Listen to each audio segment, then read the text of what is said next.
శాస్త్ర సాంకేతిక రంగాల్లో అభివృద్ధి చెందుతున్న మహిళలను ప్రతి ఒక్కరూ ప్రోత్సహించాల్సిన అవసరం ఉందని హైందవి విద్యా సంస్థల చైర్మన్ గడ్డం శ్రీనివాస్ యాదవ్ పేర్కొన్నారు. అంతర్జాతీయ మహిళా దినోత్సవాన్ని పురస్కరించుకొని హైదరాబాద్ బత్కుట్పూర్లోని హైందవి కళాశాల ఆవరణలో విద్య, వైద్య, పోలీస్ తదితర రంగాలకు చెందిన లబ్ధ ప్రతిష్ఠలను ఆయన ఘనంగా సన్మానించారు. ఈ సందర్భంగా ఆయన మాట్లాడారు.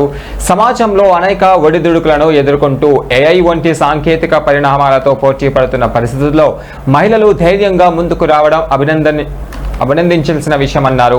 ఇక సమాజ నిర్మాణంలో మహిళల పాత్ర రోజు రోజుకు కీలకంగా పెరుగుతుందని ఆయన ఆశాభావం వ్యక్తం చేశారు. నాటి నుంచి నేటి వరకు అనేక సవాళ్లను ఎదుర్కొంటూ సమాజంలో నిలదొక్కుంటున్న మహిళలను నేటి తరం యువతులు ఆదర్శంగా తీసుకోవాలని ఆయన సూచించారు.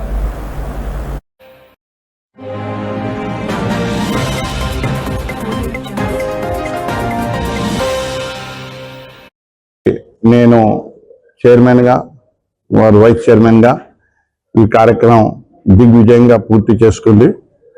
చాలా సంతోషం. మేము మహిళా దినోత్సవాన్ని ఘనంగా జరపాలని ఆలోచించినప్పుడు ముఖ్యంగా రాజకీయ రంగంలో, సామాజిక రంగంలో, వైద్య రంగంలో, విద్యా రంగంలో నిష్ణార్థులైన వారికి పిలిపించి సన్మానం చేయాలన్నది మేము ఆలోచన చేసినాం. మరి ఇవాళ సుమారు 50 మంది మహిళలు వివిధ రంగాల్లో నిపుణులు, చాలా గొప్ప పేరు ప్రతిష్టలు సంపాదించిన వాళ్ళు వీడికి రావడం జరిగింది. వారందరికీ హైందవి వేదిక ఘన సత్కారం చేసింది.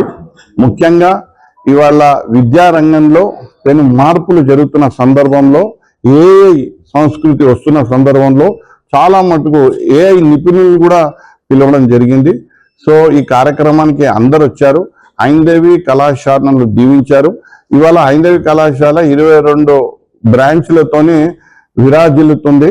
భవిష్యత్తులో ఈ అకాడమిక్ ఇయర్లో 2026కి మేము 52 బ్రాంచెస్ని మేము తీసుకురావడానికి పూర్తిగా సన్నద్ధమైనం. సో భవిష్యత్తులో హైందవి గ్రూప్ ఆఫ్ ఇన్స్టిట్యూషన్స్ 52 బ్రాంచ్లుగా మరి దేదీప్యమానంగా వెలుగుతుంది. సో ఇవాళ మా లక్ష్యం ఒక్కటే.